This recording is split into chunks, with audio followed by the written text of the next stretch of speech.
So the reason I currently look like I've been dragged backwards through a hedge is that there was just a mouse in the house. The cat was staring intently at it when I went downstairs. She didn't even notice me there. The cat is one of the worst mouses in history. She brings in field mice and then she loses them and then they eat our potatoes. So I was down there for nearly an hour with my dad trying to rescue this mouse that didn't seem to want to be saved, just kept running around, getting itself into teeny little spaces. It moved so fast, and my dad had it in his hands on at least one occasion and it still escaped. So in the end we were trying to get it into one of these humane mouse traps. For reference, the only humane thing about them is the fact that they have to be manned by a human to work. My brother once said those humane mouse traps really don't work.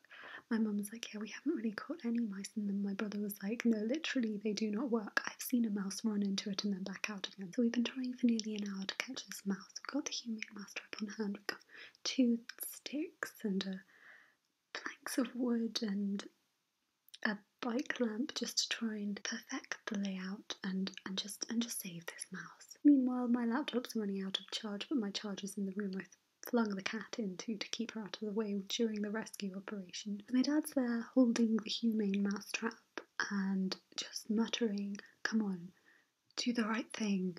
There are small children screaming, there are elderly ladies crying and fainting all around us. And he finally gets it, but we can only catch mice if we can see them, and it's like a 2-man job. We've tried the humane traps and they don't really work. And in the end, the mice were getting into our potatoes and eating them. And if there is one thing that you do not do, it is mess with a British person's potatoes. So we put down regular traps. We didn't want to, but we had to. And here comes the best anecdote I've ever had about any cat ever.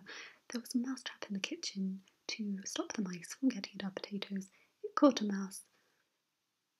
End of story. No, not the end of the story. The cat dragged the mouse in the trap all the way upstairs to surprise us with in the morning. Like a little gift. Like, ooh, look what I caught. Look what I found. All by myself. I think that illustrates how useless a mouser and how useless a cat she is. She is like one of those people on Come Dine With Me who buy a ready meal and try to pass it off as their own home cooking. Okay, quick update. Dad just came into my room and said, I know how the mouse got from the living room to the hall without the cat spotting it. And I was like, okay, how? He holds up this bag with a mouse in it, says it was 2 mice.